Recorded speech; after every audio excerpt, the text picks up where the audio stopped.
Why do we dream? I mean, it's a question that's been around forever, right? Philosophers, scientists, and probably you, maybe even this morning.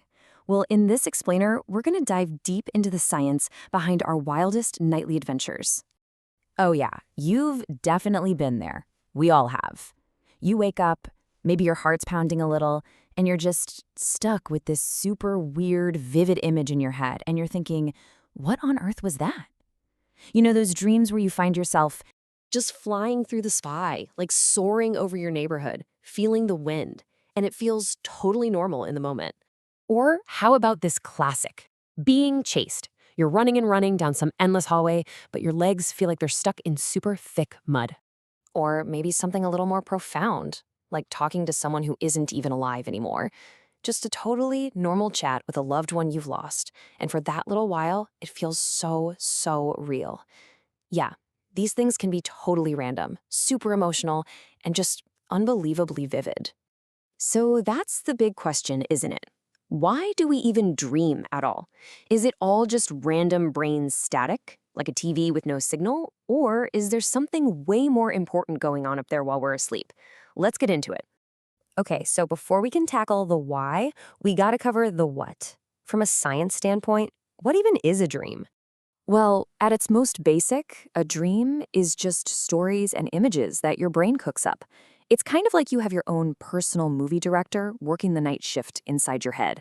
And most of this creative work happens during a very specific part of sleep called REM sleep. You've probably heard of it. It stands for rapid eye movement. Now, this is where it gets really wild. REM sleep is full of contradictions. Get this, your brain lights up. It becomes almost as active as it is right now when you're awake. But at the exact same time, your body is temporarily paralyzed. It's actually a pretty smart safety feature, right? It stops you from actually trying to fly out your bedroom window. So you have the super active mind in a totally resting body. It's fascinating.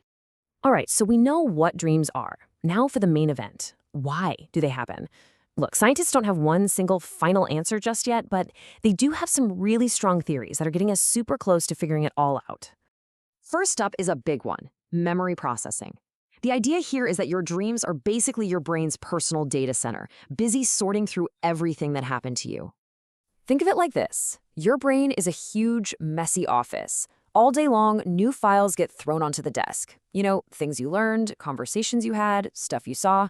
Then, when you go to sleep, your dreaming brain clocks in for the night shift. It starts organizing everything. It's not just resting, it's actively deciding what to keep, what to throw away, and where to file it all. It's literally your brain hitting the save button on the important stuff. But hey, dreams aren't just about cold, hard facts, are they? They're also jam-packed with feelings.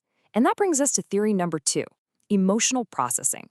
I mean, if you've ever woken up from a dream feeling totally terrified or incredibly happy, you know exactly what I'm talking about. Yeah, the thinking here is that dreams are like a safe little sandbox for your brain to work through tough emotions. That classic anxiety dream about showing up for a big test totally unprepared, that might just be your brain's way of practicing for real-life stress, but in a safe space where nothing can actually go wrong. It's basically a form of free, nightly therapy, helping you wake up feeling a bit more balanced.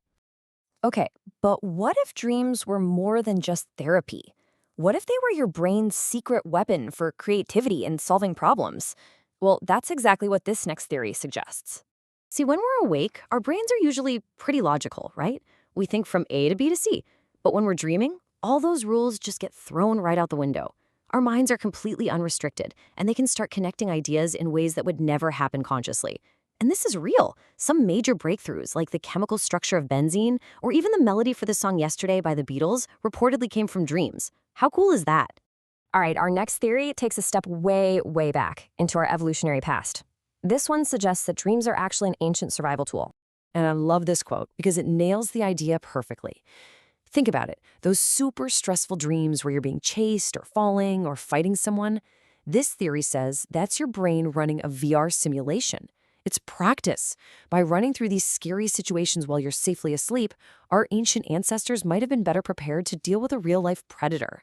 It's like your brain has its own built-in training program for survival.